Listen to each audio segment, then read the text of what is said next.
ซึ่งทางจังหวัดอุบลราชธานีโดยทางเทศบาลนครอุบลราชธานีเพิ่นมีการจับมือกันกับทางศูนย์ส่งเสริมการเรียนรู้อำเภอเมืองให้บริการเรื่องของการย้อมผ้าสีดำฟรีแสดงความอาลัยพระพันปีหลวงซึ่งก็มีประชาชนให้ความสนใจนำผ้ามาย้อมอย่างคึกคักเลยล่ะค่ะที่บริเวณหน้าสำนักงานเทศบาลนครอุบลราชธานีอำเภอเมืองจังหวัดอุบลราชธานีก็ได้มีการให้บริการเรื่องของการย้อมผ้าสีดำฟรีโดยมีนางสาวพิทยาชัยสงครามนายกเทศมนตรีนครอุบลราชธานีรวมกับนางสาวอรุณีจงรักรองนายกเทศมนตรีผู้บริหารศูนย์ส่งเสริมการเรียนรู้ระดับอำเภอเมืองอุบลราชธานีมีจิตอาสาและก็เจ้าหน้าที่ให้บริการย้อมผ้าสีดำให้กับพี่น้องประชาชนที่ทยอยนำชุดเสื้อผ้าโทนสีต่างๆเข้ามาให้บริการอย่างต่อเนื่องตลอดเบิดมือเลยค่ะ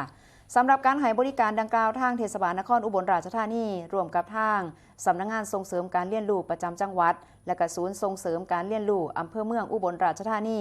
ร่วมกันจัดขึ้นเพื่อที่จะลดภาระค่าใช้จ่ายของประชาชนที่ต้องการแต่งกายไว้ทุกข์แสดงความอาลัยสมเด็จพระนางเจ้าสิริกิติ์พระบรมราชินีนาถพระบรมราชชนนีพันปีหลวง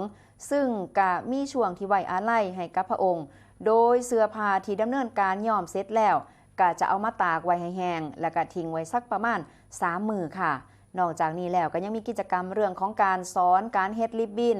และก็เฮ็ดโบสีดำฟรีโดยศูนย์ส่งเสริมการเรียนรู้อำเภอเมืองอุบลราชธานีเพิ่นกะเอานำมาไว้ให้ใส่ติดกับเสื้อผ้า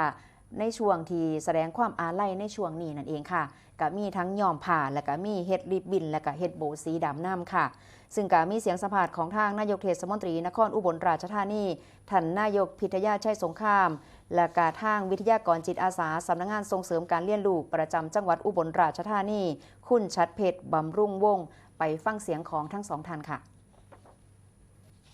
วันนี้เราจัดกิจกรรมนะคะย้อมผ้าดำนะคะก็จากที่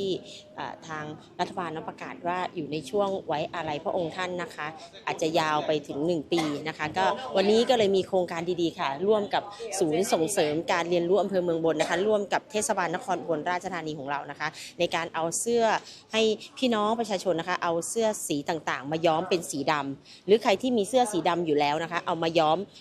จะใหม่ขึ้นจากเสื้อที่หมองๆนะคะก็จะสามารถใส่ได้อีกนะคะก็ลดภาระค่าใช้จ่ายนะคะหลายๆเรื่องที่เราจะต้องใส่กันนะคะพอต้มกับน้ำเสร็จครบ40 นาทีเราค่อยเอามาต้มกับน้ำเกลืออีกนะครับน้ำเกลือก็เหมือนเดิมครับ1 ส่วนเราก็ใช้ประมาณสัก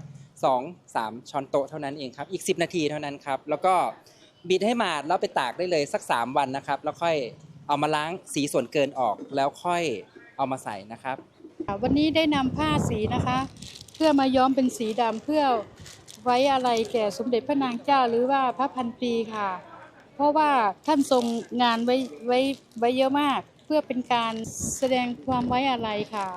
ก็นำมา2-3 ชิ้นนะคะเลือกในส่วนที่เราจำเป็นต้องใช้